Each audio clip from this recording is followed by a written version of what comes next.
are the best public schools in Central Texas? How do you make a college application stand out from the crowd? And where can you find a 9-year-old cybersecurity expert? All of these questions and much more can be answered in the April issue of Austin Monthly. It hits newsstands on Wednesday and is completely devoted to education. And we got our hands on a copy and have the magazine's executive editor with us this morning, Sarah Thurmond. Good morning to you. Hi.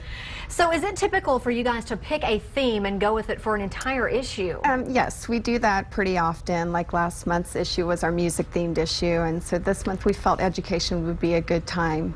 Was it hard to boil it down into this Yes. thin magazine? Yeah. Of course. So we really wanted to focus on, which ones are the best schools in town. We did a feature on our new superintendent, and then we also did the whiz kids, these great kids in Austin who are just doing amazing things. Yeah, let's talk about the top schools, because I think that's a big talker. People move here, they call me up, say, where should I live? Yeah. What school district should I get into?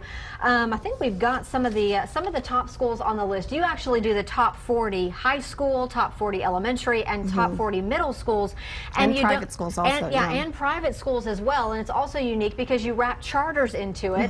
As you can see, we've got the top 5 here on the screen right now. LASA, which is AISD's, a liberal arts and sciences academy.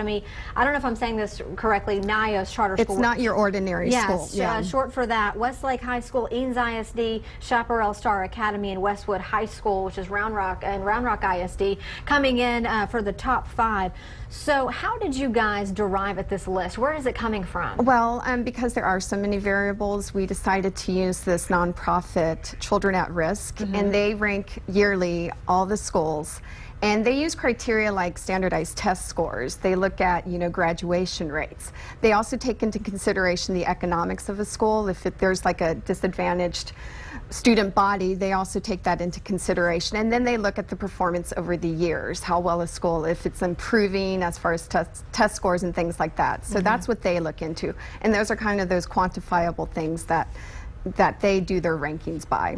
And you mentioned a spotlight on the new AISD superintendent, Dr. Paul Cruz, asking him some questions about, his mission as he takes the top spot at AISD. Anything people can expect out of that article? Well, I think one thing that the board really liked about him is his style. He's a great listener, and they really appreciate that. They feel like also the fact that he had experience at another school district, that he also had legislative experience working with the legislature. They felt that he would help kind of have a leg up and really help the district with their needs and put that first. And you mentioned whiz kids. There's a great section on whiz kids, not just in the classroom, but on the sports field, the golf course, and the swimming pool.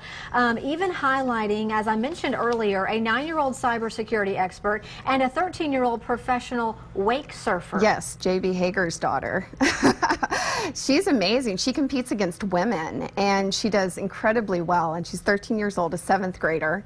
And the 9-year-old cybersecurity guy, Reuben Paul, his parents work for him. He has a company, a software company, and his dad's like the CTO and the mom's like the CFO. Wow. Yeah, so these kids are amazing. The tables are turned there on that one. We don't want to give it all away. So this issue right here, it's going to hit newsstands on April 1st, which is Wednesday.